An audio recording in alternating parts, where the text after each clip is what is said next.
今天谈谈感染的话题。如果你因为感染生病了怎么办？最快克服感染的方法是什么？第一件事就是弄清楚或猜测是属于病毒感染还是细菌感染。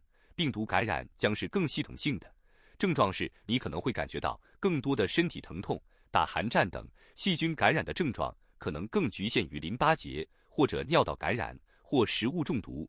细菌感染时发高烧的可能性比病毒感染要高一点，所以如果你超级发高烧，那可能是细菌感染。此外，病毒感染性喉咙痛通常会流鼻涕和咳嗽，而如果是细菌性喉咙痛，你只会感到更多的喉咙局部疼痛，但不会流鼻涕。对于咳嗽，如果是病毒性感染，会有更多的干咳症状。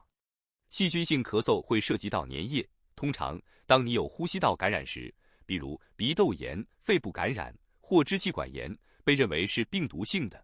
但如果你有肺炎，细菌和病毒感染两者都会有。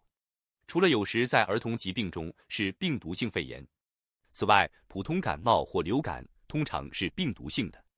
那么这些感染可以持续多久呢？病毒性感染可能是1到2个星期，而细菌性感染可能更长一点，这取决于你的免疫系统。此外，病毒感染的粘液通常是透明或白色的，而细菌感染通常是绿色或黄色的。以下推荐一些自然疗法。对于病毒性感染，可以使用接骨木莓或橄榄叶提取物；对于细菌性感染，可以使用大蒜、牛至油和紫锥菊。如果你能及时发现细菌感染，服用紫锥菊后，有时可以阻止它进入全面感染。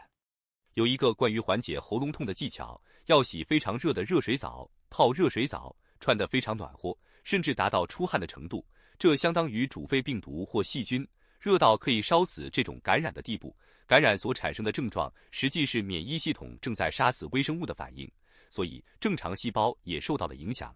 但这并不是一件坏事，只是因为你的免疫系统正在工作。那么，如何克服感染呢？第一，早点睡觉，获得更多的睡眠，睡眠不足会削弱免疫系统。第二，服用锌、维生素 D 和维生素 C 很重要。第三，进食，进食可以刺激你的免疫系统，有助于免疫系统的工作。当你进食时，可以促进生存基因发挥作用。进食还有很多好处，不仅仅是免疫系统。第四，海盐，海盐有助于增加副交感神经系统，减少交感神经系统。海盐还可以帮助睡眠。第五，用一切方法改善你的情绪状态，比如焦虑或抑郁等情绪，可以去散步、听音乐，提升自己的情绪，因为在较低的情绪状态下，感染会持续更长的时间。第六，晒太阳，晒太阳不仅仅可以制造维生素 D， 还有紫外线，这是抗炎的，以及来自太阳光的红外线也是抗炎的。红外线可以增加褪黑素，而褪黑素可以调节免疫功能，有助于睡眠、修复和增强线粒体，还可以增加杀伤细胞，甚至可以抑制细胞因子风暴。第七，鱼肝油，鱼肝油不仅含有抗炎作用的 Omega-3 脂肪酸，而且还含有维生素 D 和维生素 A， 这可以支撑鼻窦、喉咙以及胃肠道功能。下面谈谈导致容易生病的因素。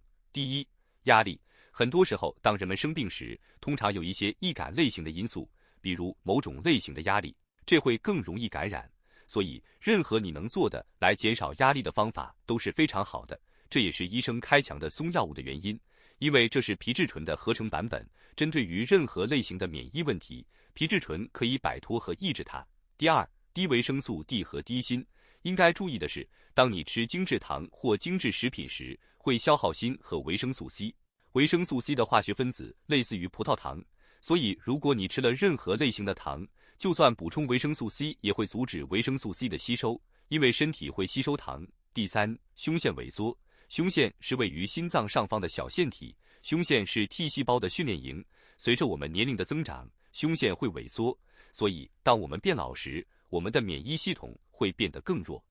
第四，肠道菌群微生物失衡，或者没有足够的微生物多样性，那也会让你面临感染的风险。